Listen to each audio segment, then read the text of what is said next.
Tristessa by Jack Kerouac. Part 1. Trembling and Chaste.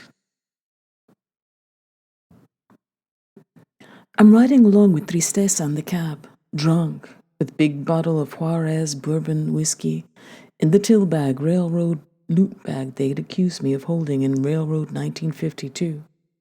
Here I am in Mexico City.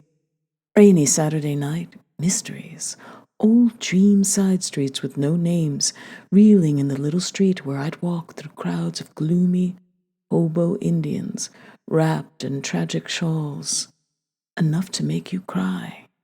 And you thought you saw knives flashing beneath the folds, lugubrious dreams as tragic as the one of old railroad night, where my father sits big of thighs, in smoking car of night. Outside's a brakeman with red light and white light, lumbering in the sad, vast mist tracks of life. But now I'm up on that vegetable plateau, Mexico. The moon of Citlapol. A few nights earlier, I'd stumbled too, on the sleepy roof on the way to the ancient dripping stone toilet. Tristessa is high, beautiful as ever, going home gaily to go to bed and enjoy her morphine. Night before, I've in a quiet hassle in the rain, sat with her darkly, at midnight counters eating bread and soup and drinking Delaware punch. And I'd come out of that interview with a vision of Tristessa in my bed, in my arms, the strangeness of her love cheek, Azteca, Indian girl with mysterious lidded Billie Holiday eyes, and spoke with great melancholic voice, like Louise Rayner's sad-faced Viennese actresses that made all Ukraine cry in 1910. Gorgeous ripples of pear shape her skin to her cheekbones, and long, sad eyelids, and Virgin Mary resignation, and peachy coffee complexion, and eyes of astonishing mystery with nothing but earth-depth, expressionless half disdain and half mournful lamentation of pain. I am sick, she always saying to me, and bull at the pad. I'm in Mexico City, wild-haired and mad, riding in a cab down past the Cine Mexico in rainy traffic jams. I'm swigging from the bottle. Tristessa is trying long harangues to explain that the night before when I put her in the cab, the driver tried to make her and she hit him with her fist. News which the present driver receives without comment. We're going down to Tristessa's house to sit and get high.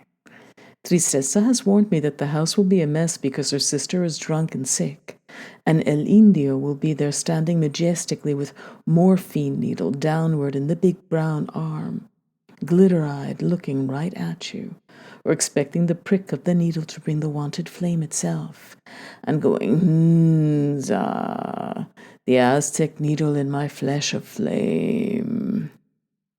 Looking all a whole lot like the big cat in Culiao, who presented me the zero the time I came down to Mexico to see other visions. My whiskey bottle has strange Mexican soft cover cap that I keep worrying will slip off, and all my bag will be drowned in bourbon 86 proof whiskey. Though the crazy Saturday night drizzle streets like Hong Kong, our cab pushes along through the market ways, and we come up on the Whore Street district and get off behind the fruit stands and tortilla beans and tacos shacks with fixed wood benches. It's the poor district of Rome. I paid the cab $3.33 by giving cabby 10 pesos and asking 6 for change, which I get without comment, and wonder if Tristessa thinks I'm too splurgy like Big John drunk in Mexico. But no time to think. We are hurrying through the slicky sidewalks of glisten neon reflections and candlelights of little sidewalk sitters with walnuts and a towel for sale. Turn quickly at the stinky alleyway of her tenement cell house 1 story high. We go through dripping faucets and pails and boys and duck under wash and come to her iron door, which from adobe within is unlocked. And we step in the kitchen, the rain still falling from the leaves and boards that served as the kitchen roof, allowing little drizzles to fizzle in the kitchen over the chicken garbage in the damp corner, where miraculously now I see the little pink cat taking a little pee on piles of okra and chicken feed. The inside bedroom is littered completely and ransacked as by madmen, with torn newspapers and the chickens pecking at the rice, and the bits of sandwiches on the floor. On the bed lay Tristessa's sister, sick, wrapped in pink coverlet. It's as tragic as the night Eddie was shot on the rainy Russia street.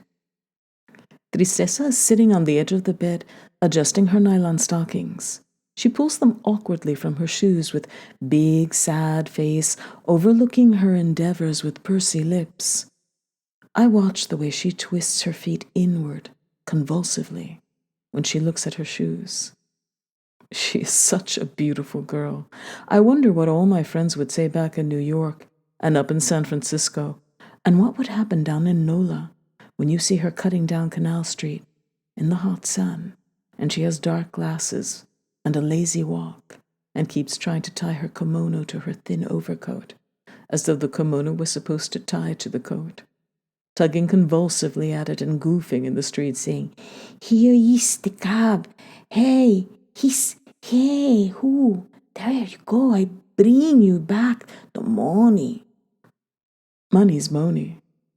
She makes money sound like my old French-Canadian aunt in Lawrence. It's not your money that I want. It's your love. Love is love. Is you love. The law is love. Same with Tristessa. She's so high all the time and sick, shooting 10 gramos of morphine per month, staggering down the streets, yet so beautiful. People keep turning and looking at her. Her eyes are radiant and shining, and her cheek is wet from the mist, and her Indian hair is black and cool and slick, hanging in 2 pigtails behind, with the roll-sod hairdo behind. The correct cathedral Indian hairdo. Her shoes she keeps looking at are brand new, not scrawny, but she lets her nylons keep falling and keeps pulling on them and convulsively twisting her feet. You picture what a beautiful girl in New York, wearing a flowery wide skirt, a la new look with Dior flat-bosomed pink cashmere sweater, and her lips and eyes do the same and do the rest.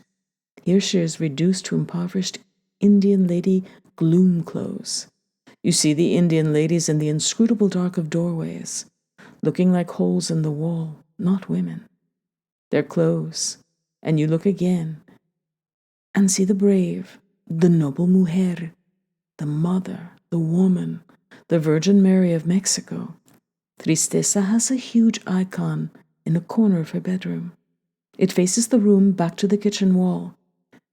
In right-hand corner, as you face the woesome kitchen with its drizzle showering ineffably from the roof tree twigs, and hamber boards, bombed-out shelter roof. Her icon represents the Holy Mother staring out of her blue charadis, her robes and damema arrangements, at which El Indio prays devoutedly when going out to get some junk. El Indio is a vendor of curios, allegedly. I never see him on San Juan Letran selling crucifixes. I never see El Indio in the street.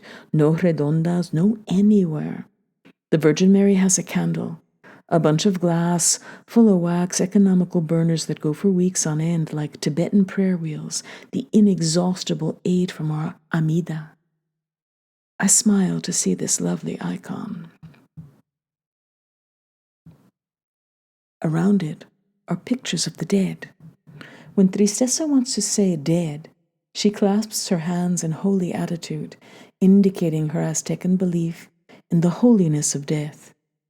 By same token, the holiness of the essence. So she has photo of dead Dave, my old buddy of previous years now, dead of high blood pressure at age 55. His vague Greek-Indian face looks out from pale, indefinable photograph. I can't see him in all that snow. He's in heaven for sure, hands V-clasped in the eternity ecstasy of nirvana. That's why Tristessa keeps clasping her hands and praying, saying too, I love Dave. She had loved her former master. He had been an old man in love with a young girl. At 16, she was an addict. He took her off the street, and himself an addict of the street, redoubled his energies, finally made contact with wealthy junkies, and showed her how to live. Once a year together, they'd taken hikes to Chalmas, to the mountain, to climb past of it, on their knees, to come to the shrine of piled crutches, left there by pilgrims healed of disease. The 1,000 tapete straws laid out in the mist where they sleep the night out in blankets and raincoats, returning, devout, hungry, healthy, to light new candles to the mother, and hitting the street again for their morphine. God knows where they got it. I sit admiring that majestical mother of lovers. There's no describing the awfulness of that gloom in the holes in the ceiling, the brown halo of the night city, lost in a green vegetable height above the wheels of the Blakean adobe rooftops. Rain is blearing now on the green endlessness of the valley plain north of Actopan. Pretty girls are dashing over gutters full of pools. Dogs bark at Hershing cars. The drizzle empties eerily into the kitchen stone dank, and the door glistens, iron, all shiny and wet. The dog is howling in pain on the bed. The dog is the little Chihuahua mother, 12 inches long, with fine little feet with black toes and toenails. Such a fine and delicate dog, you couldn't touch her without she'd squeal in pain. Eep!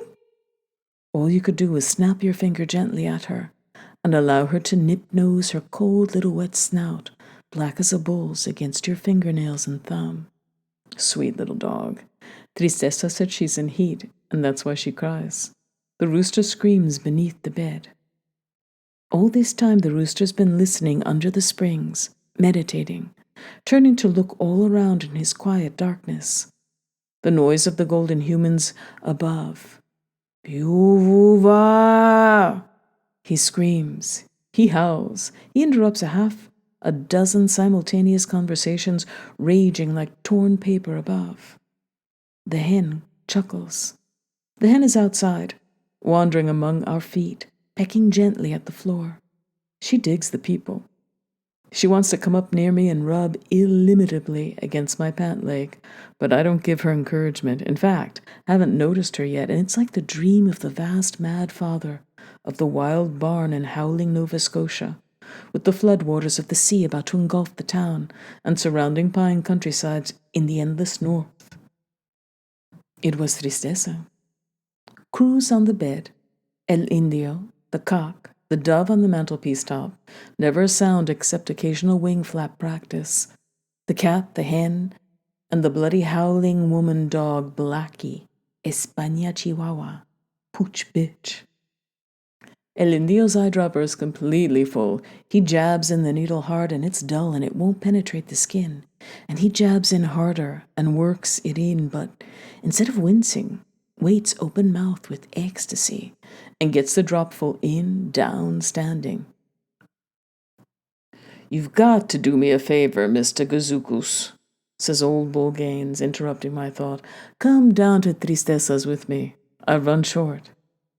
But I'm bursting to explode out of sight of Mexico City, with walking in the rain, splashing through puddles, not cursing nor interested, but just trying to get home, to bed, dead.